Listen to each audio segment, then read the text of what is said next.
Así que nosotros vamos a empezar hoy una serie que se llama A la manera de Dios, basado en la palabra bíblica de Lucas capítulo 15, la parábola del hijo pródigo, una parábola bien conocida y que a ustedes no les será difícil poder recordar. Pero quisiera que no se perdieran los demás encuentros, porque prácticamente nosotros vamos a estar hablando de un solo tema, conectado. El punto de poder hacer las cosas a la manera de Dios es poder llegar desde el punto A, o sea, tu propia versión de la vida, hasta el punto B, la nueva versión de tu vida diseñada por Dios. En esta serie vamos a aprender o a profundizar, porque ya muchas de estas cosas las sabemos, en cómo hacer las cosas a la manera de Dios. Hay una canción que cantaba Elvis Presley que se llamaba I Did It My Way, y eso, si usted lo oye, bueno, hay una versión en español también, A Mi Manera, la cantaba Ania Linares y la ponían hasta por Radio Reloj, la ponían. Y a mí me sonaba aquello siempre muy autosuficiente. ¿Por qué las cosas las tienes que hacer a tu manera siempre? Y si todo el mundo piensa igual, estamos fritos, estamos muy mal, porque si todo el mundo va para su lado, entonces las cosas muchas veces no se cumplen. Nosotros los cristianos pensamos hacer las cosas a la manera de Dios, y esto va a ser lo que nos va a empujar a nosotros durante todo este mes, cómo poder aprender a hacer las cosas a la manera de Dios. Y vamos a usar este pasaje porque es uno de los pasajes más importantes en la Biblia, que ilustran, porque esto probablemente no fue una historia real, fue una parábola, por cierto, ilustran cómo es posible que una persona pueda representar a todo el género humano. Y siempre hemos, por cierto, hablado del hijo pródigo, pero esta parábola no tiene nombre, por cierto. No se llama la parábola del hijo pródigo. No hay título para la parábola. A mí me gusta llamarle la parábola de los dos hijos, porque las enseñanzas que están allí no se refieren solamente al hijo que se extravió, sino también el otro que se quedó aprendió algo también. Así que esta es la parábola de los dos hijos.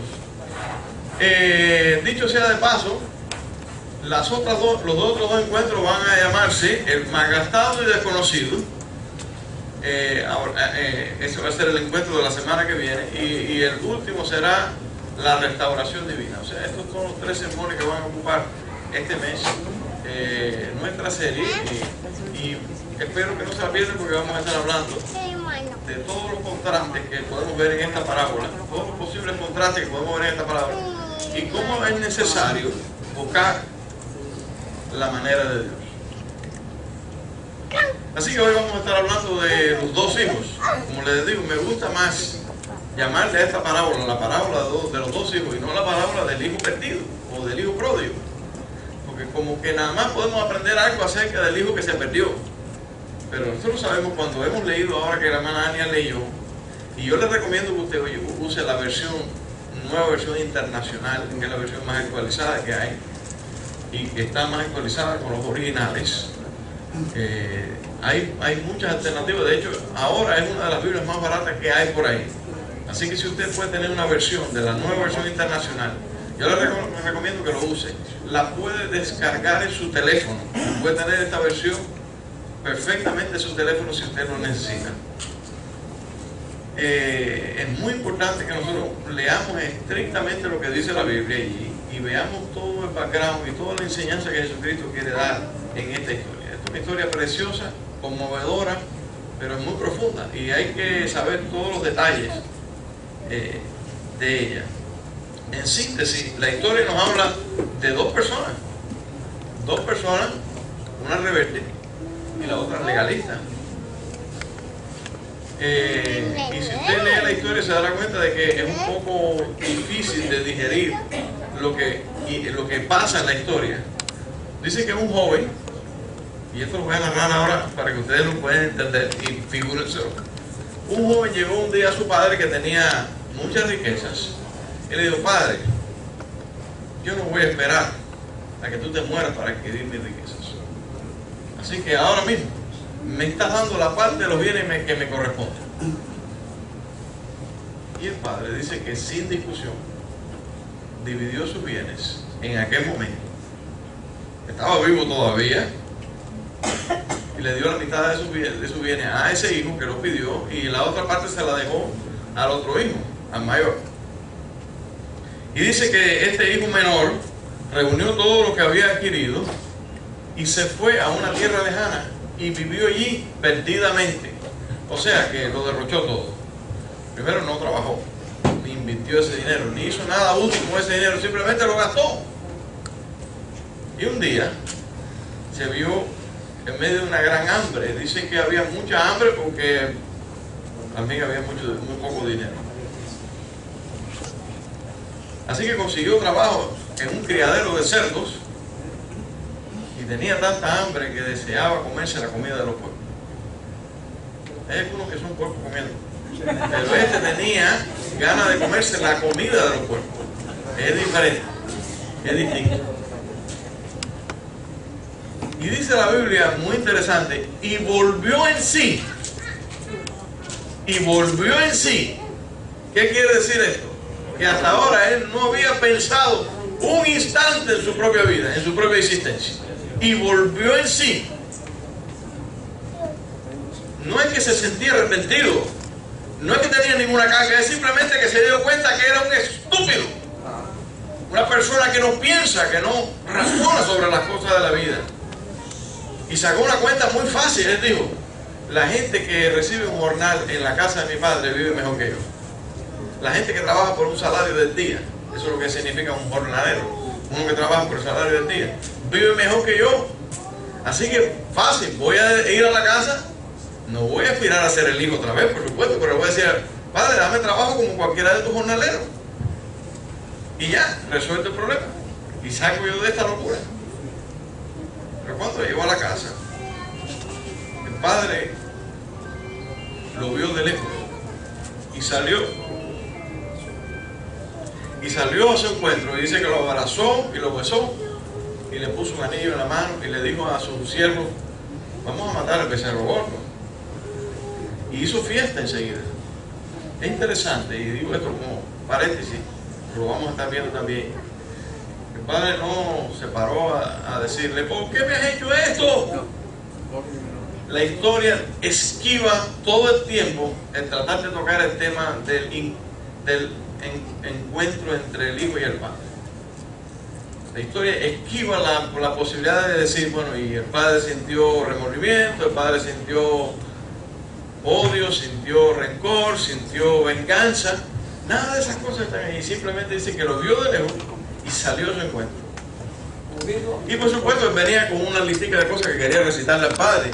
Le dijo: padre, no se lo había aprendido de memoria, he pecado contra el cielo y contra ti, ya no soy digno de ser llamado tuyo. Y el padre dijo: arriba. No sé si se dan cuenta que en la historia él dice que iba a decir algunas otras cosas más. Hazme como uno de tus jornaleros. Antes que terminara esa parte de la historia, el padre lo interrumpió. Le dijo: arriba, que vamos a hacer fiesta ahora. Cuando llega el hijo mayor de la casa, se encuentra que hay fiesta. Bueno, ¿y por qué es la fiesta? Ah, porque tu hermano más chiquito ha llegado y tu padre ha matado al becerro mejor. Y eso lo puso a él, por supuesto, de una manera tremenda. Y cualquiera podría decir con justicia, porque este había estado aquí todo el tiempo, este había ayudado a su padre toda la vida, este no había reclamado nada, y sin embargo el padre nunca le había dado nada. Así que cuando llegó a la casa le reclamó a este padre: padre, yo he pasado toda la vida aquí contigo, te he obedecido en todo, y tú nunca me has dado ni un cabrito, o sea, lo más pequeño que tú tienes, para compartir con mi amigo. Y ahí es donde viene la parte más interesante, que no se nos puede ir, porque esto lo vamos a estar hablando en el tercer encuentro. Hijo, tú has estado todo el tiempo conmigo y todo lo mío es tuyo. Lean ahí, porque sobre eso vamos a estar haciendo nuestros comentarios. Todo lo mío es tuyo. Pero mi hijo era muerto y ya resucitó. Se había perdido y es hallado.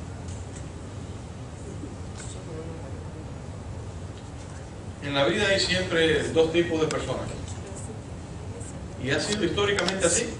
¿Por qué el hombre es tan complejo? No lo sabemos, pero dos tipos de gente siempre usted se va a encontrar en la calle. Y están siempre en los extremos. Están los rebeldes, que según la Biblia son cuestionadores, amadores de sí mismos, avaros, vanagloriosos, soberbios, blasfemos, desobedientes a los padres, ingratos, impíos, y puede añadir otra cosa más ahí a la lista si quiere. Segunda de Timoteo 3:2 los describe como personas completamente en contra de la voluntad de Dios. Este es un tipo de persona muy difícil, porque es muy difícil poder lidiar con una persona que lo cuestiona todo.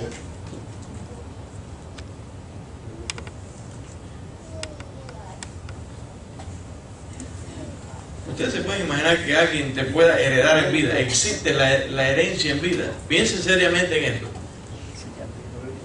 ¿Cómo uno puede heredar a otra persona en vida? ¿Eso no es herencia entonces? Usted le puede regalar algo a alguien, usted le puede vender algo a alguien, pero heredarlo en vida no es posible, porque la herencia solo es cuando usted se muere. O sea que esto es un descaro. Eso no tiene otra palabra para describir lo que él hizo. Llegar a su padre y decirle: dame la parte de los bienes que me corresponden. ¿Sabes qué? El padre puede haberle dicho: tú sabes que no te corresponde ninguna parte todavía, porque hasta que haya aliento en mi vida no te corresponde nada. Esto yo lo trabajé y es mío. Estamos viviendo en una época en que los hijos quisieran que los padres se murieran. ¿Y ustedes creen que es mentira? Quieren que se acaben de morir, aunque sea con 4 trapos. Han dejado de pensar de que no solo ellos lo trajeron a la existencia, sino que ellos también tienen derecho a vivir. ¿Por qué? Si yo era una persona feliz hasta que tuve a mis hijos, yo tengo que vivir ahora pensando de que tengo que dejarle lugar a ellos. ¿Por qué yo no puedo existir yo? Estamos viviendo en una sociedad que está albergando esta realidad. El hecho de que la nueva generación desplace completamente a la otra generación y que los machaque, los maltrate, los manipule y finalmente los haga desear que se mueran todos. Eso no solo existe, sino que se promueve. Se promueve. No importa si usted es una persona honrada, honesta, que ha trabajado por muchos años y ha sido siempre el mismo. Si llega una persona más hermosa, con más talento, con más atractivo físico, es posible que usted esté de paticas en la calle. Esa es la media general. Pero estamos viendo esto también dentro de la familia. Dentro de la familia estamos viendo un irrespeto increíble por los padres. Y me preocupa porque esta es una de los mandamientos con promesa de la Biblia. Honra a tu padre y a tu madre para que tus días se alarguen sobre la tierra que Jehová tu Dios te da. Y si esto se está incumpliendo, ¿qué se esperará de la raza humana? ¿Qué usted puede esperar? Ese honra a tu padre se está acabando en nuestros días. Y el viejo tenía una casa, luego lo metieron en un edificio. ¿Pero perdió la cabeza? No, hombre, no, él está clarito. Es lo que no ha abierto más su boca desde que lo metieron en el edificio. Y entonces, la última fase es home, sin haber pasado por tercera.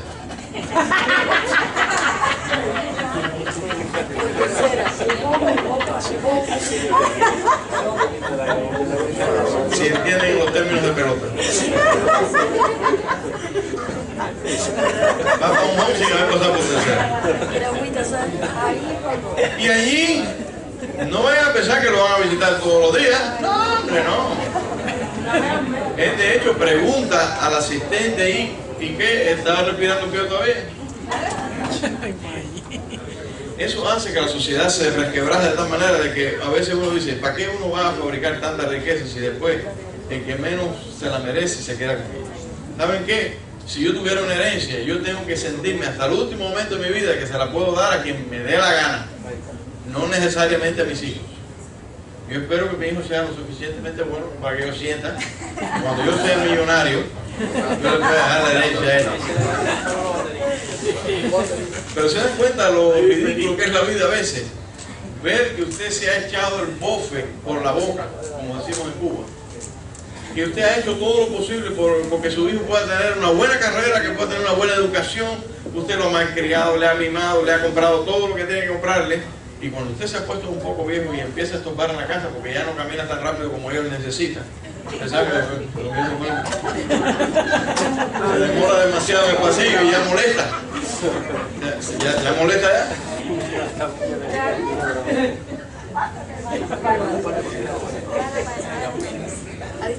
Y entonces hace falta mover al viejo a un eficiencia.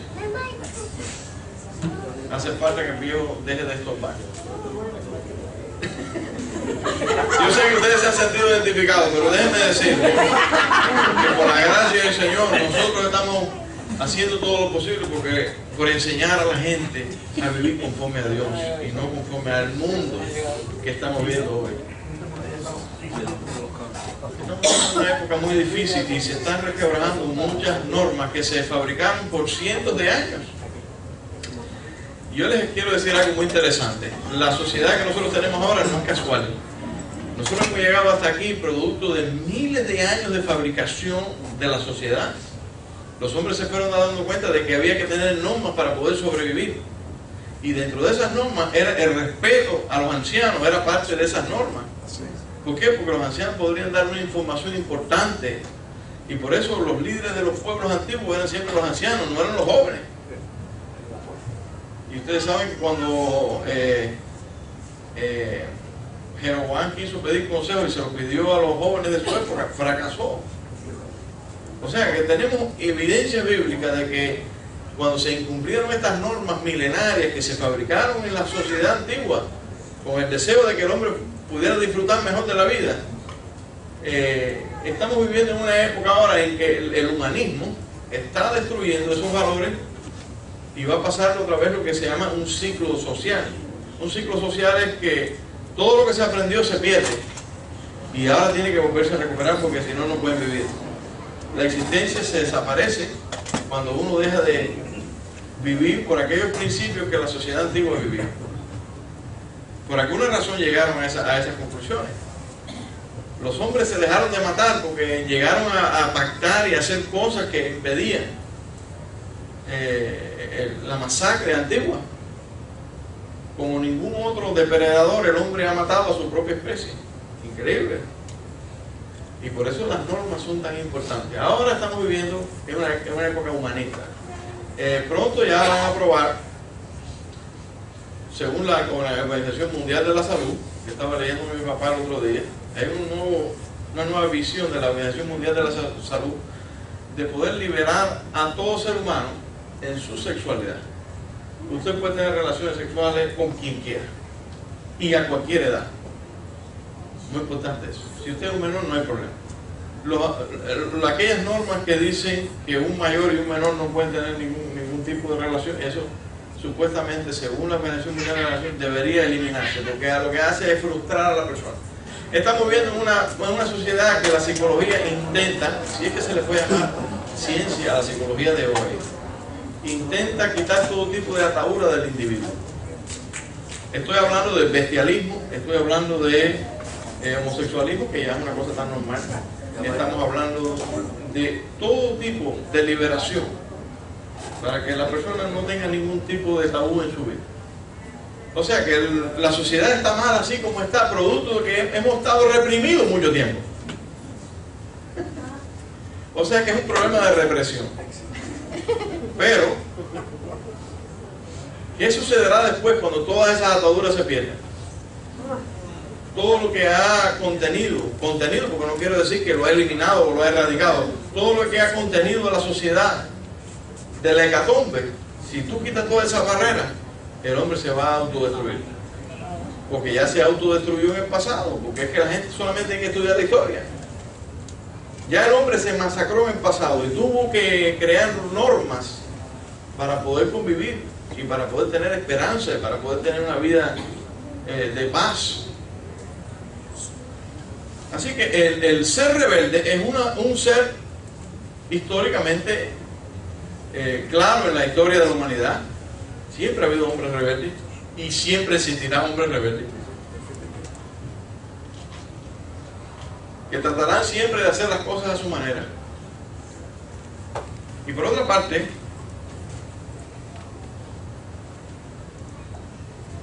tenemos que entender de que ya el Señor Jesucristo estaba preparándonos para este tipo de situación.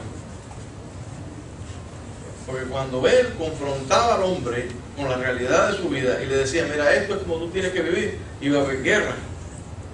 Este pasaje cobra vida en Mateo 10:34, cobra vida cuando usted ve que es real, cuando la persona se enfrenta a la verdad de Dios, pues entonces se crea un conflicto. No penséis que he venido para traer paz a la tierra, no he venido para traer paz sino espada. Y eso lo dijo Jesucristo. ¿Y cómo es posible? Sí. Te voy a explicar simplemente qué pasa. Si una persona se convierte a Jesucristo y quiere vivir por sus preceptos, va a tener que chocar indefectiblemente con los que no quieren vivir por los preceptos de Dios. Y esto te lo vas a encontrar en tu familia, en los círculos más inmediatos de tu familia y mucho más allá. O sea que no va a ser una cosa que vas a poder vencer inmediatamente. Vas a tener que vivir toda tu vida enfrentándote a personas que quieren imponer un criterio, su criterio, sobre los demás. Y si tú quieres vivir por los preceptos de Dios, vas a tener guerra. Y vas a tener espada. Y no va a haber paz. Porque todos tienen que aceptar estos preceptos. O sea, que no te extrañes cuando la paz se está alejando de tu familia. Desde el día que te convertiste y empezaste a aceptar y asimilar los preceptos de Dios, probablemente empezaron tus luchas. Empezaron tus luchas y tú dices, pero no es posible. ¿Cómo es posible? ¿Cómo es que yo estoy ahora pasando por todo esto si supuestamente debería irme mejor? Fíjate para que tú veas que te va bien con Dios y te va bien en tu vida, pero la gente que te rodea, eres una carga para ellos.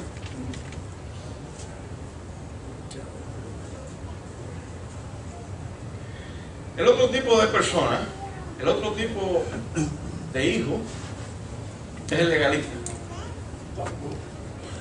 ¿Qué cosa es un legalista? No una persona que se aferra a la ley de un país, porque eso sería lo mejor que hay. Una persona legal es lo mejor que hay, pero un legalista no tiene nada que ver con un legal. No es lo mismo. Una persona legalista es aquella que fabrica sus propias leyes para controlar lo que no se puede controlar por medio de leyes. Lo que ha tomado a Dios miles de años para fabricar en el corazón de una persona, estos pretenden hacerlo de un solo trastazo.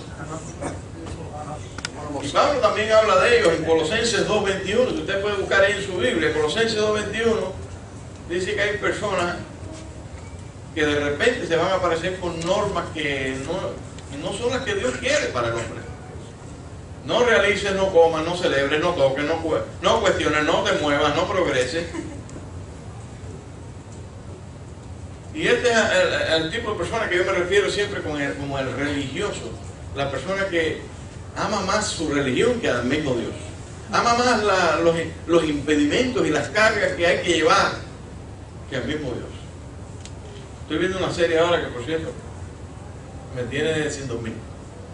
Se llama Homeland. No sé si lo han visto. Está espectacular. Una de las cosas interesantes es que el protagonista se ha vuelto musulmán. Tantas cosas imposibles. La Biblia, el Corán se le cayó al suelo. Y entonces dice, el Corán no puede caer al suelo. Así que hizo una ceremonia, lo envolvió en una sábana y lo enterró como si hubiera sido un cadáver. Porque él dice que ha sido completamente profanado.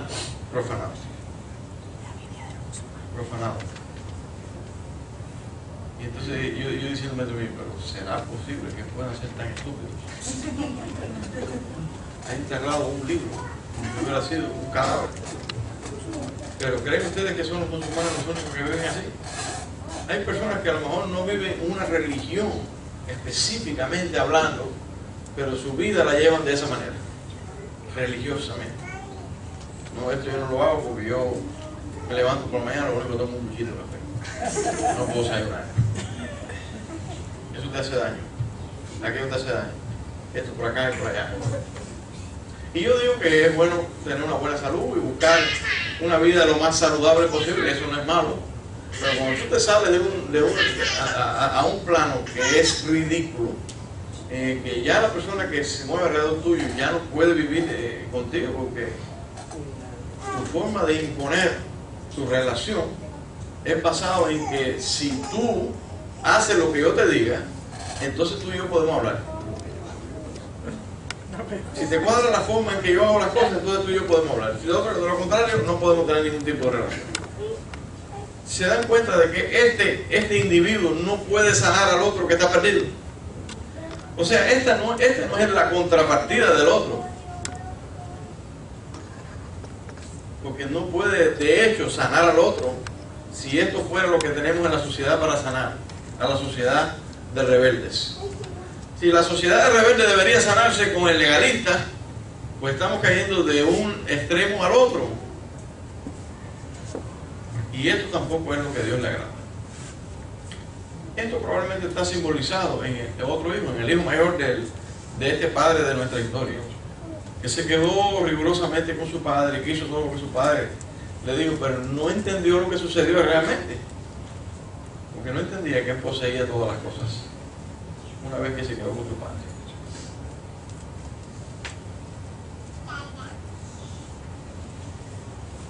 La Biblia nos dice, mis amados hermanos, que la vida cristiana es una vida gozosa, es una vida normada por Dios, pero es una vida gozosa.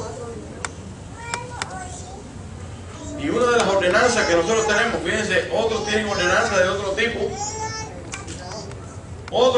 a otros su libro sagrado les dice que deben hacer una serie de sacrificios y que deben enterrar los libros y que deben arrodillarse todos los días por la mañana y por la noche para rezar sus oraciones, y si no lo hacen están perdidos. Sin embargo, nuestro Dios en nuestro libro sagrado, en la Biblia, nos dice que tenemos que estar alegres. Esas son las normas que Dios tiene para nosotros. Alégrate. Y déjenme decirles, esto es una cosa importante. La alegría no es una casualidad ni que viene a tu vida de vez en cuando. Ay, hoy me levanté alegre. No, es un acto de la voluntad. Cuando usted quiere estar alegre, no importa si usted está pasando por una prueba tremenda, usted celebra.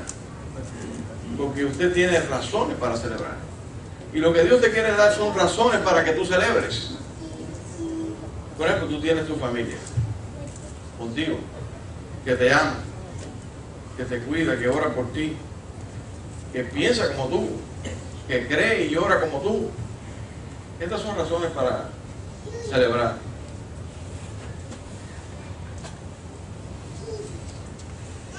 Y cuando vienes a ver, te das cuenta de que Dios te da muchas razones para poder celebrar. Y por eso la orden es a estar felices. Hay que regocijarse, porque en medio de tantas pruebas la tendencia natural del hombre es a amargarse. En medio de tantas pruebas la tendencia es a amargarse, a no reconocer de que hay muchos triunfos, hay muchas victorias que reconocer. Y no solamente cuando usted está enfermo, lo cual, si es sanado, es una tremenda victoria.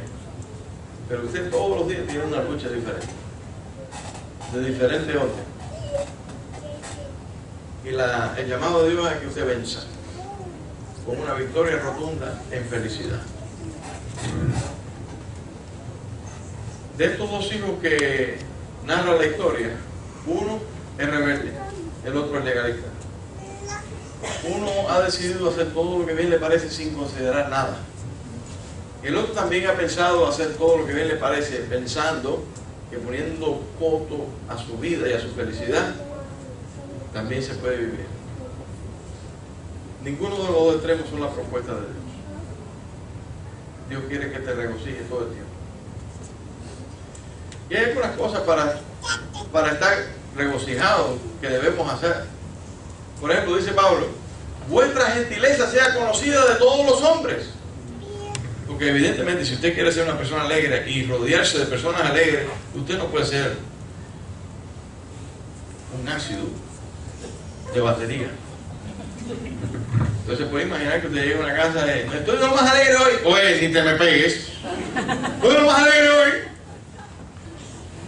No es solamente que usted diga a la gente que está alegre, es que usted sienta que la alegría es la que mueve su vida. Y eso se manifiesta honestamente en la gentileza. Como usted es una persona que le da la mano a todo el mundo, que saluda a todo el mundo, que es amoroso, que es cariñoso, que no es repellar. Sí, porque hay que tener en cuenta que hay algunos que son demasiado cariñosos y entonces se van al otro extremo. Recuerden que estamos tratando de buscar un balance y un equilibrio. Si ahora usted empieza a babear a todo el mundo y a pegarse y ay, te quiero, te amo, esas cosas no son naturales. Pero usted siente cuando la persona te ama, cuando te da un abrazo verdadero, cuando te da un apretón, un cariño que tú dices, esto es de verdad. Ese tipo de personas le llena de alegría la vida a una persona. Yo creo que tú te das cuenta también. Tú te puedes dar cuenta de esto. Ahora, la otra cosa que hay que hacer es no estar afanosos. Porque eso sí no podemos resolver. Los problemas de mañana no los podemos resolver hoy. Sobre todo, hay 2 días a la semana que no podemos hacer nada. Bueno, vamos a decir un día, el domingo. Usted sale por ahí y no hay nada trabajando. Usted dice, hay que esperar el lunes. Si dejaste algo pendiente, te puedes angustiar, te puedes mortificar, te puedes dar con la cabeza en el piso, pero hasta el lunes no se resuelve el problema. ¿No te has dado cuenta de que hay cosas que no se pueden resolver? A veces tenemos mucho afán por todo en la vida. Nos afanamos porque es bobería. Yo soy una persona tendiente al afán. Porque las personas como nosotros que tenemos la mente esquizoide, que todo tiene que ser así, como un cuadro. Si a mí se me descuadra algo, a mí me da ansiedad.